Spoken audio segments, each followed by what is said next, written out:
This week, the state's surgically enhanced governor, Gavin Newsom, announced a new way to overburden California's already collapsing energy grid. He's got an idea. He wants to ban gasoline-powered engines and force everyone to drive an electric vehicle, a vehicle that has to be plugged into outlets that in the state of California no longer work. We're not kidding, by the way. Watch this. We will be the first jurisdiction in the world to require all new cars to be sold to be alternative fuel cars. We are going through one of the great transformations in our history, energy transformations. And the electrification is the architecture for economic transformation. So here's a guy who's never had a job, who couldn't fix a broken lawnmower, lecturing you about energy and architecture and transformation. The same guy who's presided over a state that can no longer power your washing machine is telling you he's going to control what kind of car you drive. Now, just think broad for 1 second. If that guy can tell you what kind of car you're allowed to drive, what can't he tell you? Why can't he tell you what kind of job you can have? What kind of food you can eat? Who you can sleep with? So, of course, the instinct behind all of this is totalitarian, which is to say total control over you. And banning the gas engine is, among many other things, an attack on your autonomy. Electric vehicles can be, above all, controlled by the people who control the grid. And that means the next time that California's energy regulator decides to shut off the power, you can't go anywhere. You can't leave California.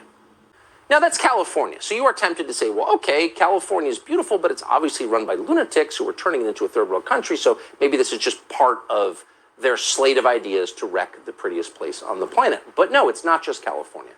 It's not just happening there. It's also happening in more reasonable places like Virginia. Law in Virginia currently requires gasoline cars to be phased out by 2035, which is pretty soon. States of Massachusetts and Washington have similar laws. So does New York, so does Oregon. In all, 15 states have supported California's plan to force zero-emission vehicles, none of which are actually zero-emission. They're just electric and can therefore be controlled by the energy grid and the regulators who oversee it. And it's not just 15 states, it's the federal government. According to the Biden administration, everybody will be required to drive an electric car by 2035. We obviously are all in on making sure that we meet the president's goals of getting to 100% clean electricity by 2035 and net zero carbon emissions by 2050.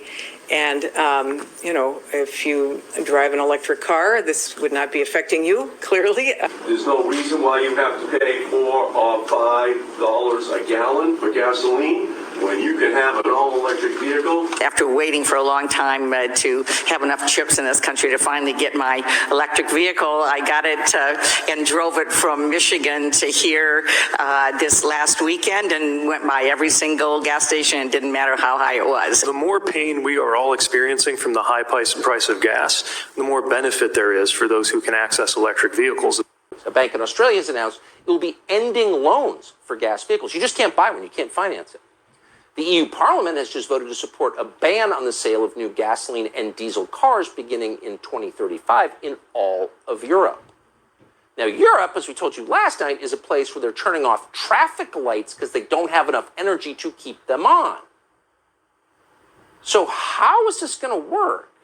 Well, then you have hundreds of millions of Americans dependent upon cars that the government can turn off in a second that are, by the way, running software that tracks your every movement. Now, in a high-trust society where everyone thinks the government's on their side, a society that hasn't just hired 87,000 armed IRS agents to crush small business and anyone who doesn't vote for them, in a society like that, like maybe Sweden 30 years ago, that'd be totally fine because we trust that they're on our side.